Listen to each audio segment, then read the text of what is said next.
Welcome to Natural Habitat Adventures, Daily Dose of Nature. I'm your host, Sunny Vanderstar. Today's topic is what is eDNA and why are biologists so excited about it? And it will be presented by our fabulous NatHab Expedition Leader, Kristina Disney. Kristina, thank you so much for being here today. I cannot wait to hear what eDNA is. Let's jump in. Thank you so much, Sunny. And yeah, hi everyone. My name is Kristina, and I am going to talk to you about eDNA, which stands for environmental DNA. And Sunny likes to tease me that no matter what, I can always bring it back to bears. And so I'm going to accept that challenge. So even with this, I promise that before the end of our time together, this picture of bear tracks, these polar bear prints that we're looking at here, we're going to circle back to and how it relates into the crazy world of genetics and DNA and just how freaking cool it is. So when we talk about genetics and we talk about DNA, we are talking about the world of inheritance, right? We're talking about traits, features, everything from eye color to how tall you are, to the way that you smile, to the way that your teeth are, right? And we're used to seeing these things on each other. We can, we notice, we say, oh, I got it from my mom, or I inherited it from my dad, or, you can even see multiple generations. Everyone has the same nose. I definitely have my dad's nose, right? And so for the longest time, we understood that these things were passed along, but we didn't understand how or when or where or why. We just kind of knew that that's part of our inheritance through the world. And so it wasn't until we discovered DNA, which stands for, and this is the reason why no one ever says the whole name, by the way. This is why we all just say DNA, but it stands for deoxyribonucleic acid, right? This is why we all just stick with DNA. It's much simpler. But it's a nucleic acid. That's really what it means, which means that it's just inside of our nucleus, which is part of our cells. That's where, if we break down what the meanings of all this comes from. And it means it's this twisted up, spindly thing that exists inside our cells that carries all of our genetic information. And I'm going to try and drive home how insanely cool that is for our rest of our time together. So what that means is that every single cell in your body is coded with all of the information of who and what you are. And yes, obviously, just because you're coded to grow so tall, your environment will decide, maybe there's malnutrition, maybe something happens, maybe you're a gymnast and you squish all your vertebrae so you don't get as tall, right? But genetically, what you are capable of, the raw material of who you are, is stored in every single one of your cells, which is amazing. Also, that's a lot of information. That's everything from the shape of your fingernails to your eyes, to your nose, to your feet. So a cell is so obscenely tiny that in order to pack all of that information in, right, they have to store it really, really densely. And that's when people start talking about chromosomes. They take it up and they tangle it up in that X shape to have it as tightly packed as possible to fit all this information in there so that when that cell needs to be duplicated, it can unpack it all and use it. The way I always think about it, this double helix structure that's very famous, think about it like back in the days when we had landlines and that it would get tangled up, and no matter what you possibly could do, it was over, right? The landline was tangled up, there's no coming back from it, and it all just squishes into this very dense ball that you then have to like stretch across the kitchen. I don't miss those days entirely, but it's a fun nostalgic memory when you don't have to actually do it anymore. So the first time we ever saw DNA wasn't actually until 1952. This is a really famous photo. It's blurriness, believe it or not. It was taken by a grad student, a fellow by the name of Raymond Gosling, and he was a graduate student in Dr. Franklin's lab. So this photo was taken in 1952, and it is the short version. It's like an X-ray photo. Now, what I just showed you of that tangled landline and all those helix structures doesn't really look like this, right? So this was, it's called photo 51 because it was the 51 in the cycle. Very famous in the world of genetics. And I just wanted to show you this because it kind of draws out so you can see, it's almost like we're looking at it vertically from the top. And so this was some really critical evidence in figuring out how DNA was structured. So up until this point, when we think about it, we knew that DNA existed. We knew that it existed in 1869, but we didn't know what it did until 1943, and we didn't know what it looked like until 1952. So this is the picture of it. Now, figuring this out was a really big deal, such to the point that the scientists, so there was Crick and Watson and Wilkins, they were awarded the Nobel Prize for determining the shape of DNA. And this is the same thing, just in a nice big 3D structure that they built there. They got the Nobel Prize for this in 1962. No small feat. It was for their discoveries concerning the molecular structure of nucleic acids and its significance for information transfer in living material. It was a big deal. Now, I don't know if you noticed, but I said there was 3 people that got awarded the Nobel Prize. It was Crick, Watson, and Wilkins. And I said that the lab that very first amazing picture of DNA was discovered in Dr. Franklin's lab, who you might notice is missing from this Nobel Prize. Well, this is Dr. Franklin, and unfortunately, she passed away from ovarian cancer in 1957. So she got diagnosed somewhere in the mid-50s, and then she actually kept working even through her treatment, but she did pass away. And so back in the day, it was very rare to award the Nobel Prize posthumously, and now it's not even allowed at all. But so this is just kind of interesting thing in science. And so this is a bit of a tangent from environmental DNA, but I think it's very important, and the way we do science matters. So we're all going to go on a quick side adventure with me. The story of Franklin's role in the discovery of DNA is an extremely contentious point in the history of science, so much so that we are still talking about it today. This New York Times article is from 2023, April 25th. So pretty much less than a year ago, people are still talking about what Dr. Franklin's role was in the discovery of DNA. Now, this is, if we roll back the clock, we take ourselves back to the 1950s, there are 2 labs that are focusing on trying to figure out how the structure of DNA looks and works and functions. One is Rosalind Franklin here. She works in the same lab as Maurice Wilkins, and they are in King's College in London. Second lab is Crick and Watson, and they're working in Cambridge. Now, here's an interesting thing out of those 4 names. 3 out of the 4 get the Nobel Prize. So why in the world didn't Franklin? Or at least there's being some acknowledgement of it, right? Now, this is the part where things get really sticky in history, because unless you were there, no one is really sure. There's some stories floating around that they actually stole some of the photography that Franklin took from her lab and used it to figure it out themselves. Other stories go that it was completely a co-collaboration, and that the 4 scientists were sharing information back and forth to try and make it possible. Whatever history might try and tell this, the truth is that on paper, Rosalind is never acknowledged when it comes to the Nobel Prize reward. And so some people think she really got ripped off. Some people think that it's miscommunication. And so it's interesting, right? There's all this sort of hearsay about what happened in history. And so when I was getting ready for this today, I wanted to look at some of the words from himself. So I went and found the Nobel Prize speech that James Watson gave in 1962 upon receiving the award. And he accepts it on behalf of himself, Crick, and Wilkins. And I'm going to skip over the first part of this, but if you'll bear with me, I want to read kind of the latter third of his acceptance speech, because I find it so very fascinating.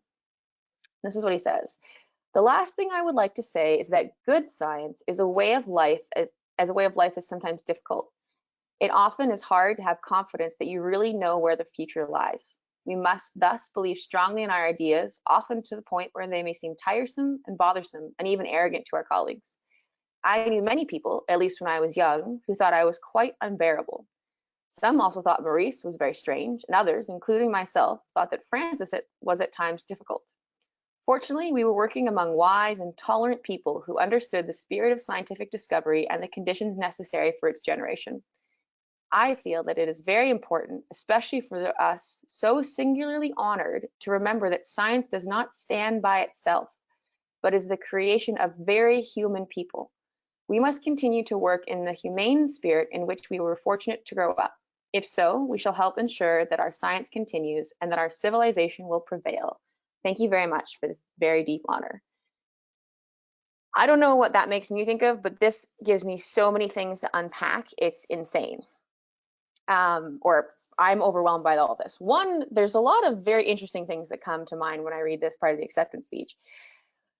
Partially, there's the interesting thing about noting, each of the players involved in it and admitting that they didn't get along. There's tolerance, but he's talking about tolerance. He's talking about human condition, this idea of standing on the shoulders of giants. That old phrase that science doesn't stand by itself.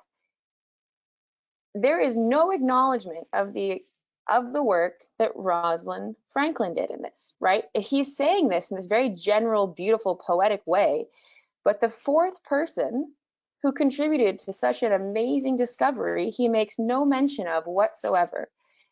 And not gonna lie, if you can't tell by the tone of my voice, I am so outraged by this, right? Because he's using, it's so interesting to say this and to have the evidence so completely other way. So history is going to tell this many different ways. You can choose to, all the information you get about you read it different ways. But the moral of the story, where I wanted to take this tangent, was that it matters how science is done. It's not just what we learn, but it actually matters a lot about how we do it, right? We think about this a lot with ethics and things like that, but it goes beyond just whatever the discovery is, right?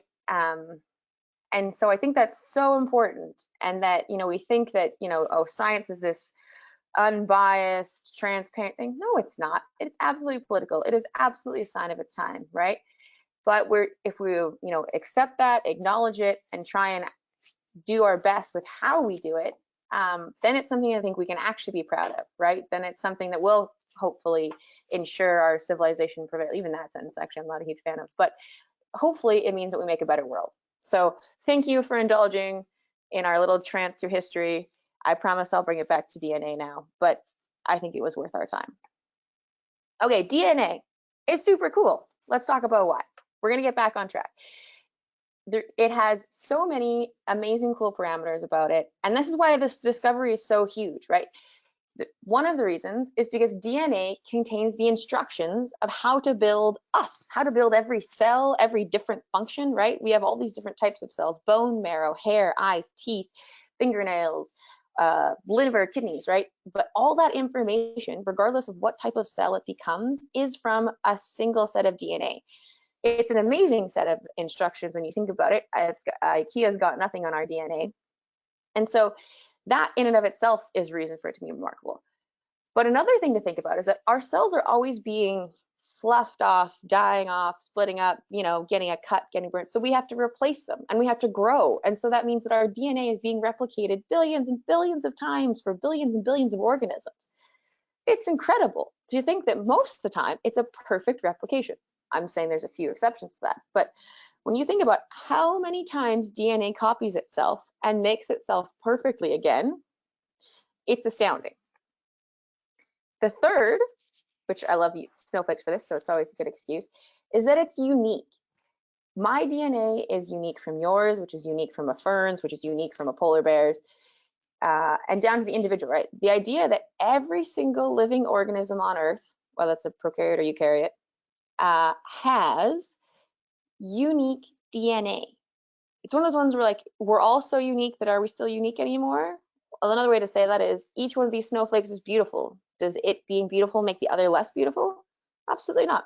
They're all still absolutely fascinating. And so putting those things together, it's amazing that it's unique, it's repeatable, or it's reproducible, excuse me, that it carries all this information, and it's made out of actually a very simple combination of things.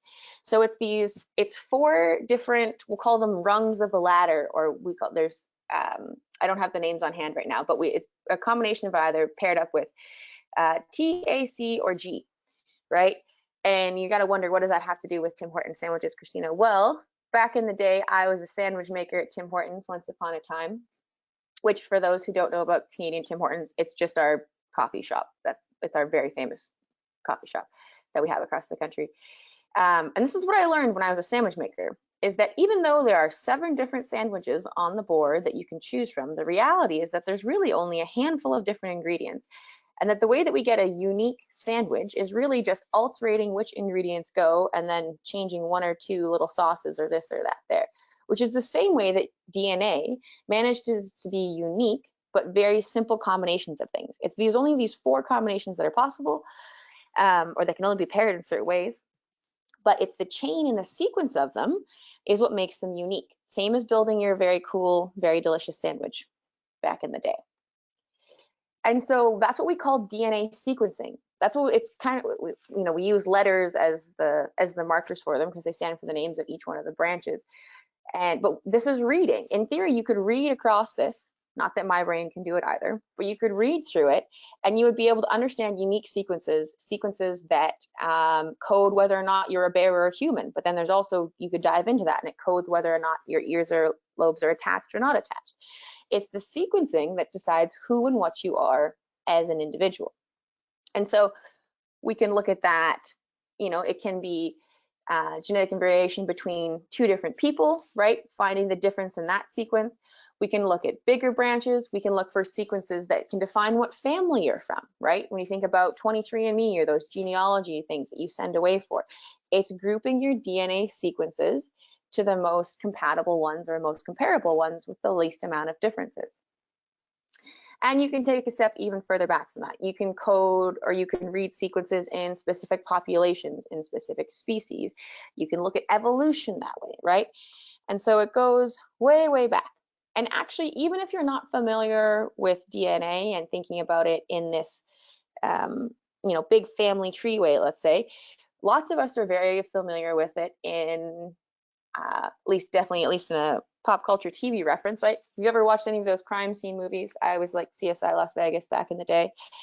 Then it was this needle in a haystack hunt, right? This is what they were doing. They were at the crime scene, they're looking around, and lo and behold, they always managed to find the single strand of hair that led to the criminal being caught, right? But it's a needle in a haystack way of looking when you think about it. There's all of this information around them. Think about that. They're surrounded by garbage and dirt and filth and DNA everywhere, and they're only trying to find one piece of it, right? Which is a really hard way to pinpoint. Well, if you're trying to pinpoint a criminal, that's the right tactic.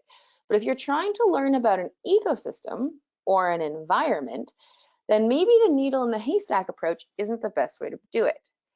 And this is what's going to bring us to environmental DNA. So environmental DNA is about just collecting, not trying to find the needle in the haystack. It's just about collecting the whole soup of DNA, all the different chunks and pieces that have been left behind by whatever little living creatures have rolled through. And they're taking those letters, they're taking those sequences, right? It's the specific set of letter groups, and they're using those to find out what is in that environment. And so that's what they're searching for. Now, they combine that strategy with something that we call barcoding or meta barcoding. Same thing. If the analogy is meant exactly to be like the barcode on whatever food you just bought from the superstore or the supermarket. But the idea is that you go out into the world, you collect a bunch of DNA from the environment. It'll have all sorts of species in it, from the plants to the bugs to the fish to the mammals, whatever's there. Then you mix it up in a big soup and break it up so that the different sequences, the unique sequences that either identify the species or sometimes even the individual, then those are run through and then they get scanned like a barcode. And then that gets compared to a reference that allows us to then see what species are present or not present in an ecosystem. So it means that from just something as literally a simple sample of water, we can identify all the fish that live in that lake. We can identify the algae, whatever we're looking for, right? We just need to have an index to compare it to, which is extremely powerful. And if you don't have a good enough appreciation for this yet, of how cool that can be, the human genome as we know it, so the whole collection of our genes and understanding what they are, we only finished sequencing our own genome as a human beings. We finished that in 2003. That started in 1990. It took them 13 years or 14 years really to do the whole genome, and now we're 20 years later, and now we are kicking out genomes for species almost as fast as we can discover them, which is, well, actually faster than we can discover them, because that's a slower rate. But the point that I'm getting is that the world of biology has changed, I'll say in my lifetime, because I was born in the 90s, by orders of magnitude, right? No offense, math, physics, and chemistry, but you guys haven't had any really big jumps in a while, right? A lot of physics figured things out in the 1800s, 1700s, but biology is on this like rip-roaring train of change right now, because we suddenly have access to things that we only could speculate about for hundreds of years. And there's so much so that this information, there's more information than we can actually consume and manage right now, right? If you can think to ask the question, we now have a new means to answer all these existing questions. That's the good way to say it. It's super exciting. It's super cool.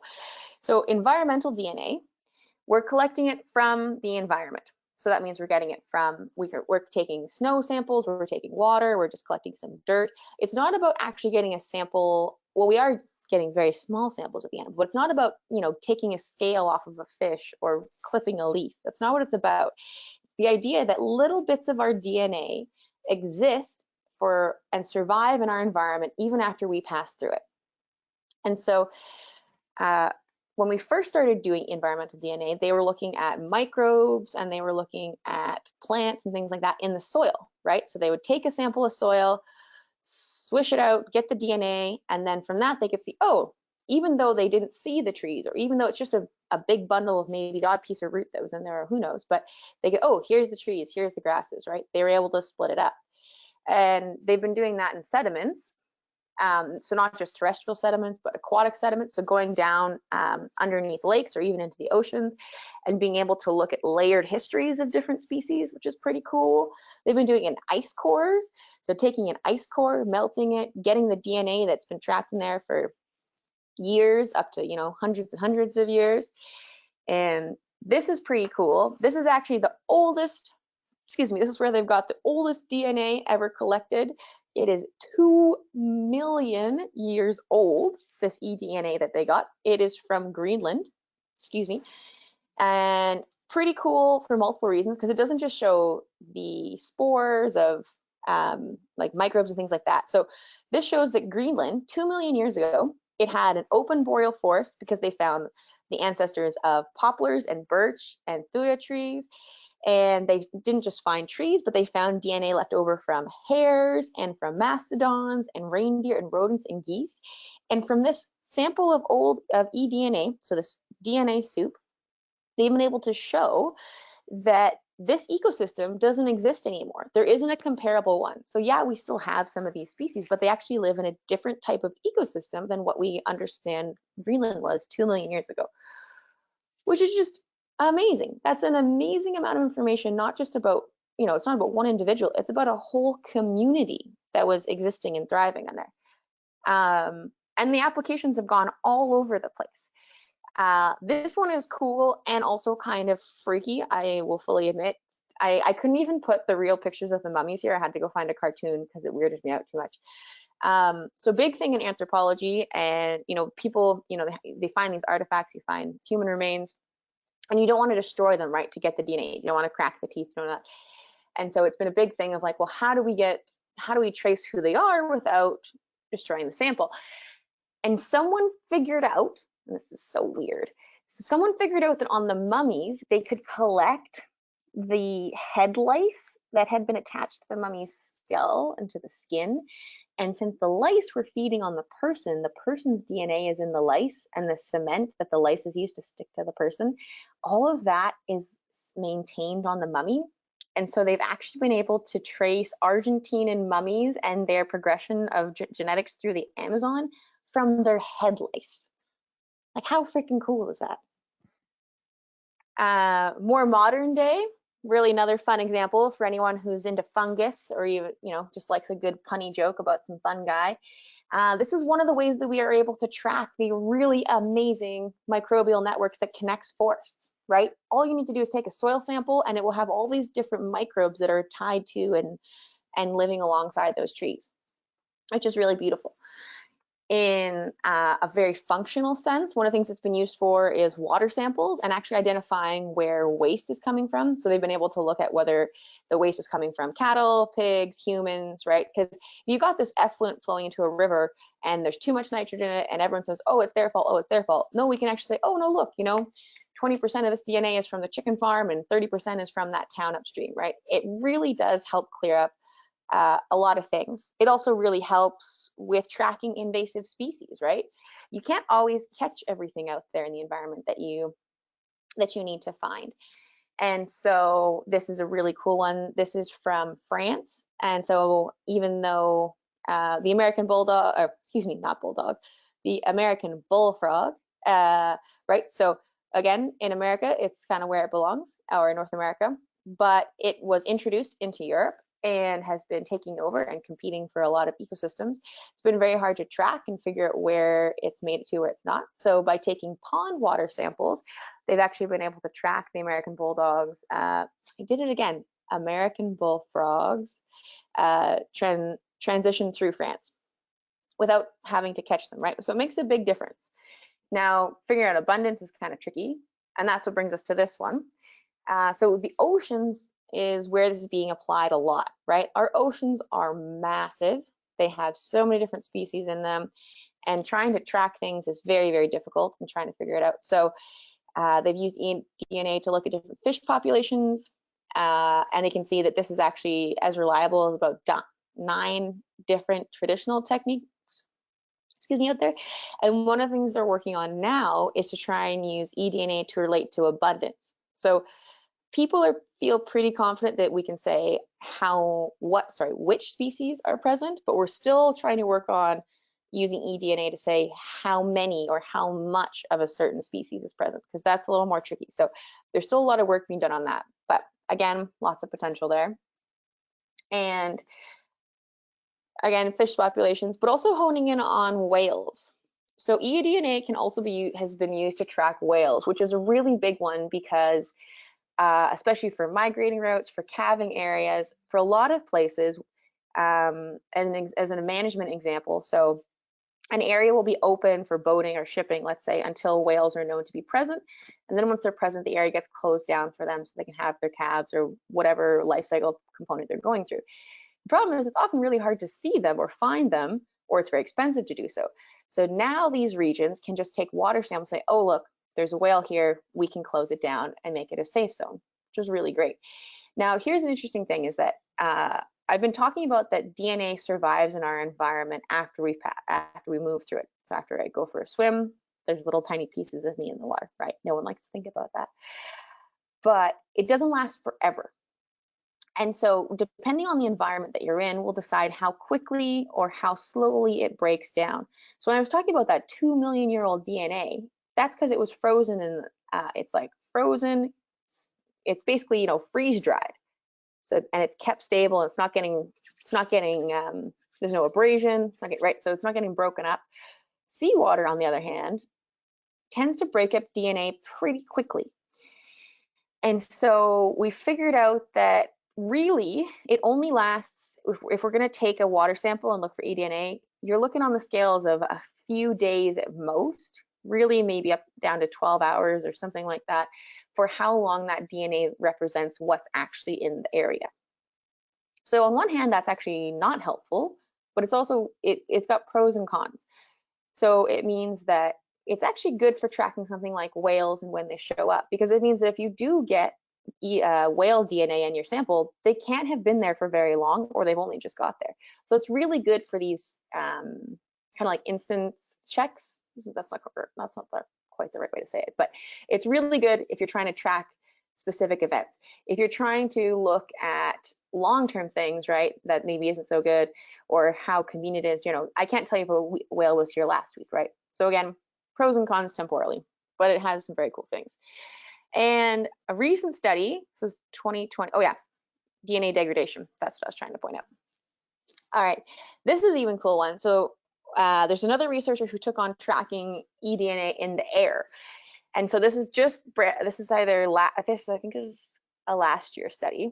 And so They were using naked mole rats, and not gonna lie, it took me a long time to find a cute picture of a naked mole rat, and even this one still looks like a wrinkly walrus. Not the cute.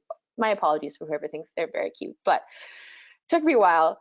But even being able to track it in the air, right? So these scientists, this is not being done out in the this is still in a lab setting. It's not out in the wild yet, but they were suctioning out the air from the mole rat cages and using just the air to collect their DNA, which is crazy, right? This is completely opening up the world to how we can track things and to how we can understand them. Now, of course, there are problems with things too. Not everything is perfect. And so part of what comes along with this, right, is cross-contamination. If anyone has ever been a cook, or if anyone's got a friend who's a celiac, right, these things are very important that you don't be mixing things up. In a DNA sense, so there are so many opportunities for there to be cross-contamination happen. There is out when you're collecting the sample, there is when you're bringing it back to the lab, right? We're talking about very minute quantities of DNA that are being tested. And so when you're bringing that back to a lab that has all these different samples and you're cycling things through, it takes a lot of concerted effort to keep everything as it should be. And it only takes one contamination over to all of a sudden, you know, have blue whales in every single one of your samples rather than in just the one where they actually were present. So it takes a lot of work. It's just something to be aware of. You know, no one, we so hope, is ever doing it intentionally, but right, that's same as managing your kitchen. It's just something that takes a lot of diligence and a lot of work. Another thing to think about when we're talking about scales that are so incredibly small is just error in sequencing, right? So I said there's these billions of combinations and it's getting repeated all the time. And so, you know, when you and I are writing a letter to each other, if I spell a couple letters wrong, you can still understand the paragraph of whatever it was I was trying to say to you. When you're reading DNA code, there isn't a logical sequence, right, of grammar. Yeah, there we go. There's not an illogical set of grammar when you're reading out the code, so that if you think about trying to, you know, track the jelly beans in a jar, if you move one green one and sub it with a pink one, or a blue one and a green one, it changes the whole thing. And you only need to have the coding error in the input in the lab, or when your computer's rewriting it, or when you read something, right? Like, not even just the human error. It takes the smallest amount of error for it to suddenly go from a goldfish to an orangutan. I mean, I'm joking sort of, but not really, right? They're very specific sets of information. And the other thing we haven't talked about yet, I sort of mentioned it, but we do all of this with the barcoding technique with a reference, or you can think about it like a DNA dictionary. So I said that we finished coding the human genome in 2003, and since then we've just been plugging through all the species that we know of and adding their DNA to a really big database. And so pros and cons of this, right? If you're trying to track a species that you don't know exists, you can't do it because we don't have the reference material yet. We can only find things we know are already there, or we can only find things we know we have in our DNA dictionary.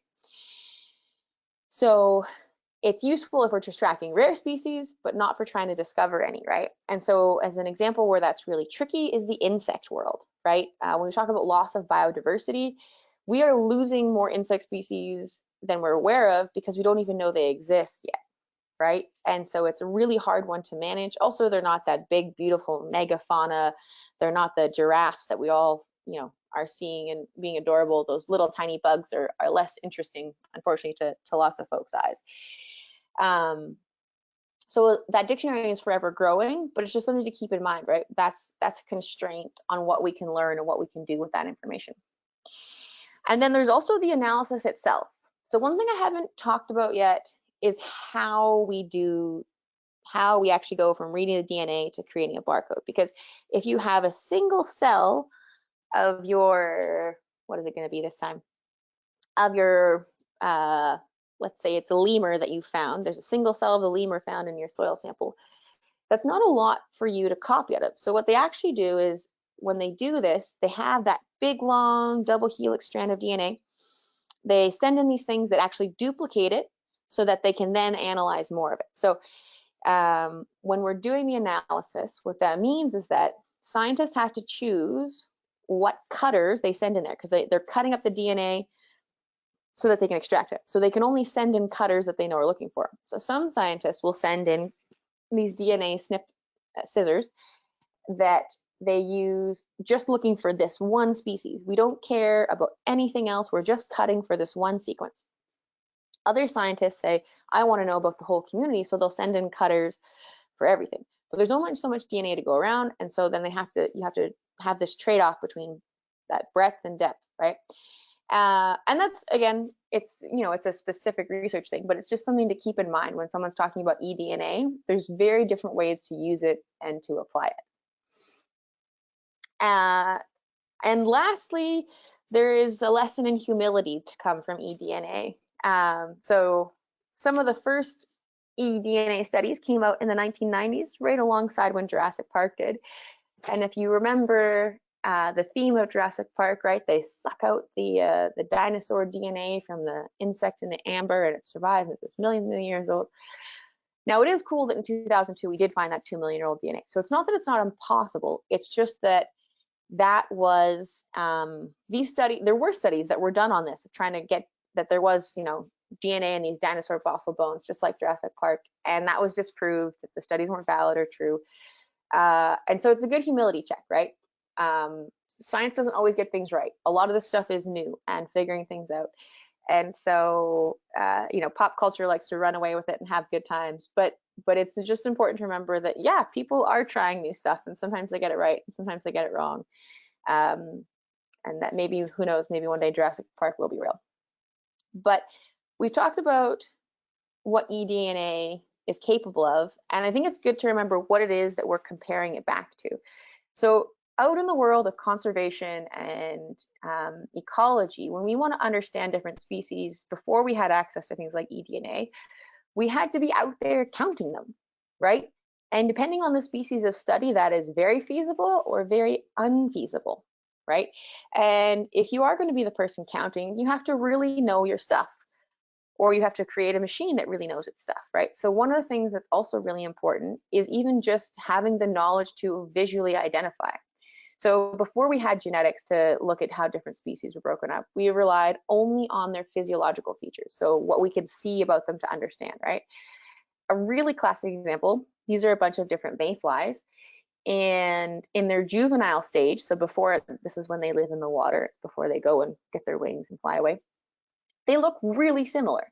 And unless you're a trained professional, and even some of the trained professionals have a really hard time telling the difference between different juvenile stages of mayflies, of little tiny salmon fry, right? It's very hard to tell them apart. But genetics, on the other hand, and now eDNA, makes it much, much different. Another thing that a lot of people are really pleased to move away from, I'll be honest, when it's not necessary, is things like tagging, right?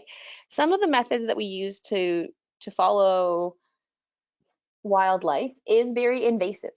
And true, we've gotten a lot better at it, and we're making all sorts of great efforts to do so as humanely as possible. But there's a lot of issues that come up with that, right? Is that the best care for the animal? And there are arguments about understanding the individual ultimately benefits the population, and there's a bunch of stuff that goes with that. But the general thumb, we don't have to. It's kind of great if we don't, right? We can move away from some of those things.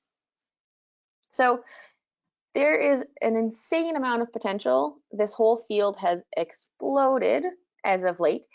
And it's going literally any ecosystem in the world, people are trying to find a way to apply it and to understand the community of organisms in some aspect that's living there. And so that DNA that we're getting, right, this is, I guess, one thing I haven't alluded to maybe quite specifically yet, is where's that DNA coming from, right? Well, it's coming from the sloughing off your hands, and it is coming from follicles of your hair, but it's coming from feces and mucus and carcasses, right? Even things, right? Even animals that have died before their decay are still contributing their genetic material to their environment.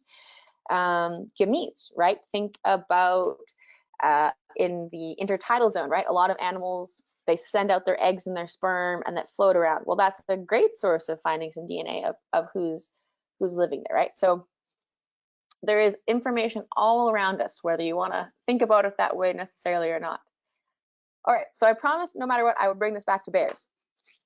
So we talked about how they are identifying communities and individuals, and now one of the things that they're pushing eDNA for is how it's kind of like how much information can we get from as little DNA as possible, right? So this is these are polar bear tracks here, and there's a study done in Alaska. This is brand new, really. It was done in 2023, and they sampled 13 different polar bear tracks, and from that they were able to identify the sex of individual bears, and they were actually able to identify each bear as a genetic individual, which is amazing. This has never been done before.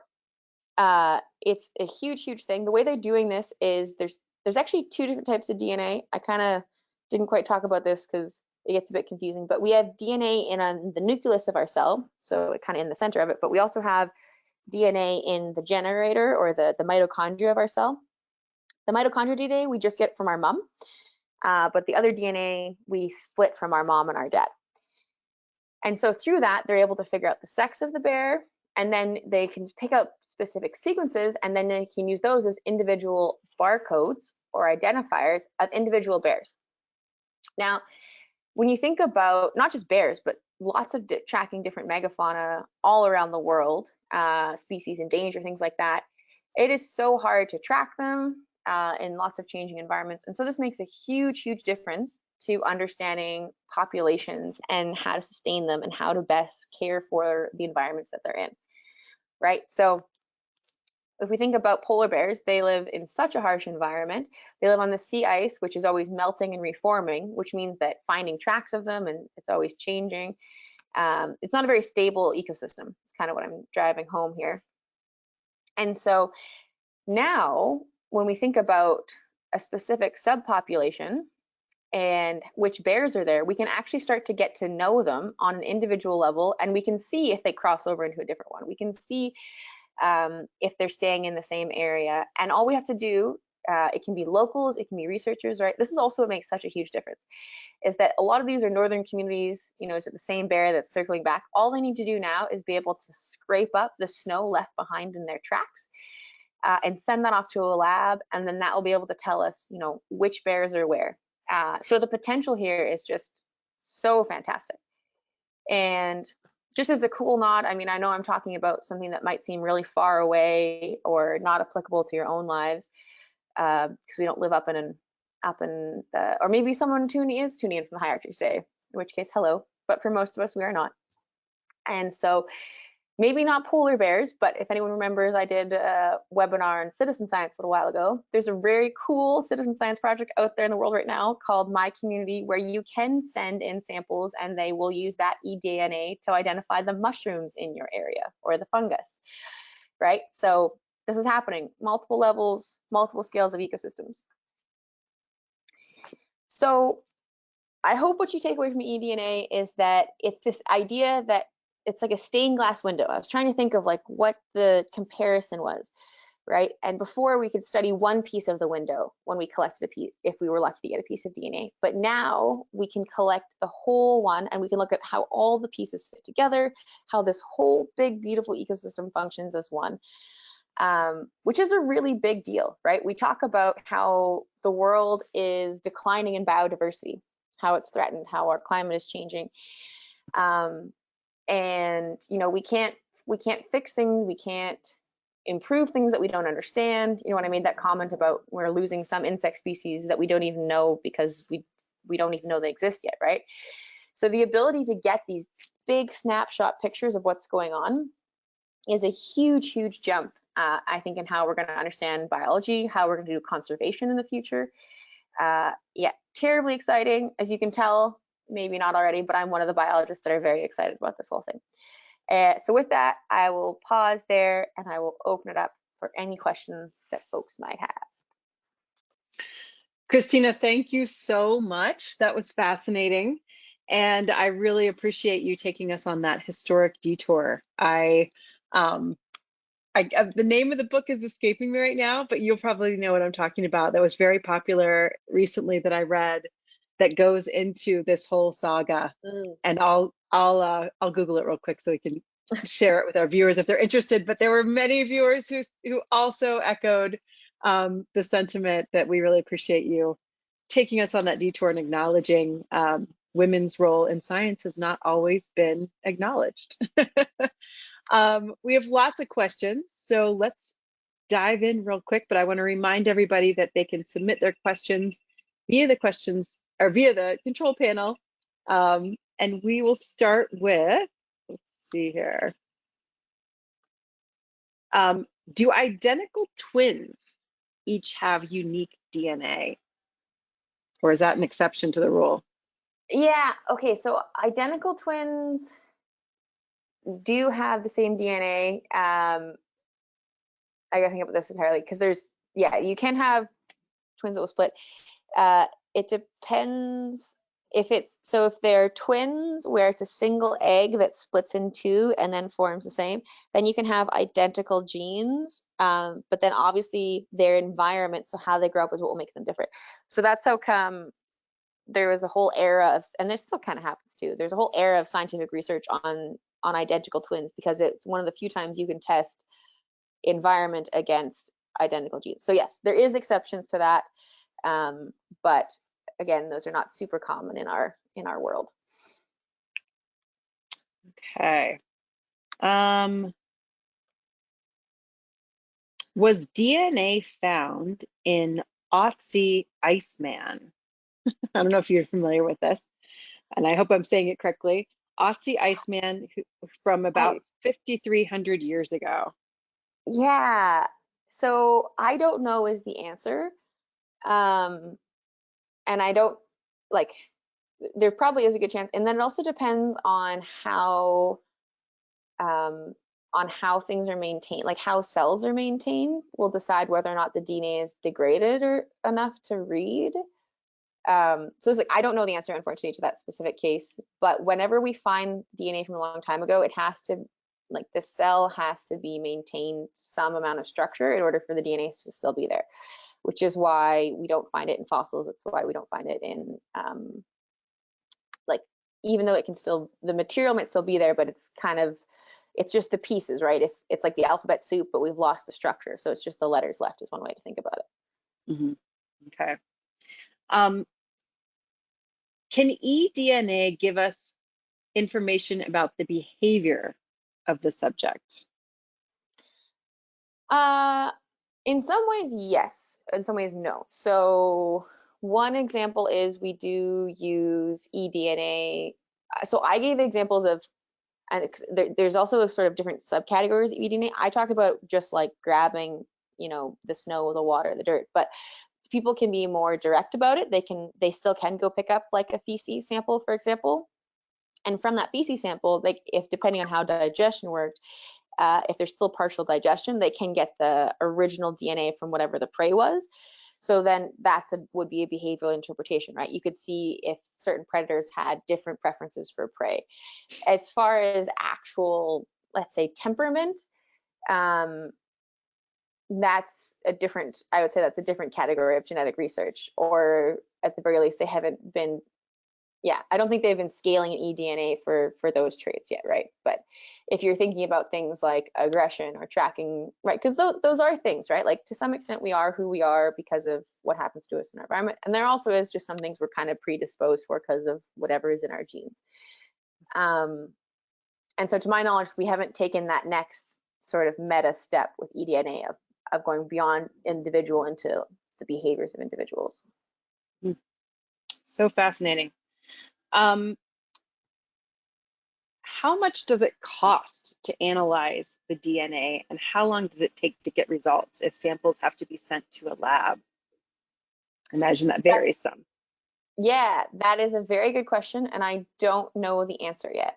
Or I'm not a geneticist. I will straight up say this, and I haven't looked into how much it costs. So it is a very cool one. But for a scale of reference, think about how much those DNA kits cost to do now, right? So if you think about when it first came out, whatever it was, 5, 10 years ago, they were very expensive, and they've gone down a bit. They're still, I think there's still probably a few $100, or I can't remember. I know someone in my family did one, right? But that's kind of like a layperson's example of the equivalent, right? So if that's how much it costs based off of human, then it would depend on how much work has been done on a specific species, and then access to labs and things like that. So it's still, I imagine that each sample, there's also a difference between how much does it cost a lab or the lab to do it, but then there's also sample prep, shipping, where is the sample coming from? And so, yeah, like the easily accessible ones, I'm guessing probably are actually on the scale of like under $1,000 or a few hundred realistically, for the actual analysis of sequencing the DNA. But then the sample process to get it from its environment to wherever you're going could be much more than that. But even just as an example, like I work with a kayaking company here on Vancouver Island, and we're looking at employing some eDNA citizen science with our project, right? So it is becoming more and more accessible, which is exciting. Fascinating. Changing subjects, can you share with us anything about the beautiful image on the screen of the stained glass window? Where is that? Where is that?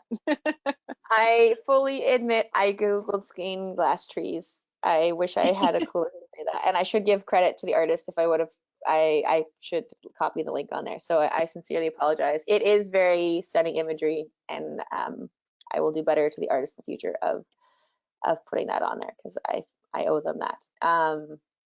Yeah, it is a side turn. Hopefully with a little DNA in the corner, right? It does kind of bring up the mosaic of we're all made up of these little pieces. It's gorgeous. So since we have a couple minutes, we're going to go on a couple different tangents. I love it. We've answered almost all the questions, but this question I've wondered myself, just because you're such a good storyteller. Are you related to Walt Disney? This is why you don't leave time for questions. No. I will answer this. Yes, I am. It inevitably comes up in all spheres of my life. I am related to Walt Disney. It is quite far off. No, I've never been to Disneyland. No, I've never gotten in for free. Walt Disney would be my great-grandfather's cousin. Fascinating. I did not think you were going to say yes. That's wild. So I found the name of the book that I referenced. It's called Her Hidden Genius. Okay. And it's written by Marie Benedict, who happened to have been my childhood babysitter up the road. And she's written a series of books about sort of the women behind some famous men. But it's a great book, Her Hidden Genius. Very cool. Check it out. Very cool. All about Rosalind, and the whole drama that played out, based in a lot of fact, but is a historical fiction. And then I just want to share just because we're talking about DNA and we have a minute, and this kind of excites me. My son was diagnosed with a rare genetic disease a few years ago, and he ended up having a stem cell transplant, which has saved his life. He had a monogenetic disease, so one gene was miscoded, and they were able to take out his stem cells, recode them, and then put them back into his body with a vector that would then continue to recode his DNA, so that basically he no longer has the disease. It's remarkable. Wow.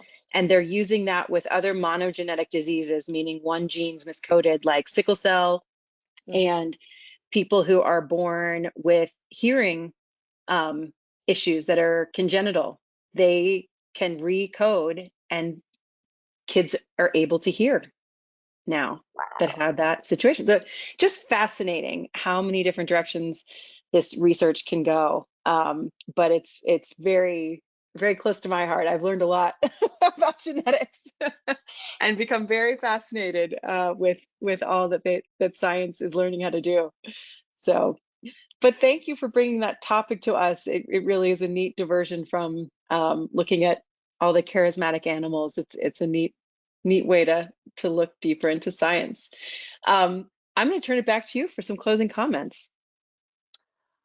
Thank you, everyone. Thank you, Sunny, for sharing that as well. That was very appreciated. But yeah, thank you everyone for tuning in. As she said, it's not our big beautiful bears in the same way, but I think the more ways we come to know and understand how amazing and beautiful this world is, the better participants of it we are. So thank you all for sharing your time and for joining on the storytelling. I'll be back. I think my next one is the 23rd. I'm very excited about the next set. I'm going to jump back into the big world, and I'm going to talk about the exploration, an exploration from the 1700s in the Pacific Northwest and how that relates to all of our Pacific ecosystems today. So tune in for that. We're going to talk about some very stellar animals, and you'll hopefully catch on the pun if you check back in later. Well, we will look forward to that. I want to thank everybody who tuned in. Please join us again tomorrow for our next Daily Dose of Nature. You can check out this week's lineup, including registration links, on our website at nathab.com/webinars. We did record today's presentation, and we will have the replay available on our website soon. With that, we'll conclude the webinar. Have a wonderful day, everyone.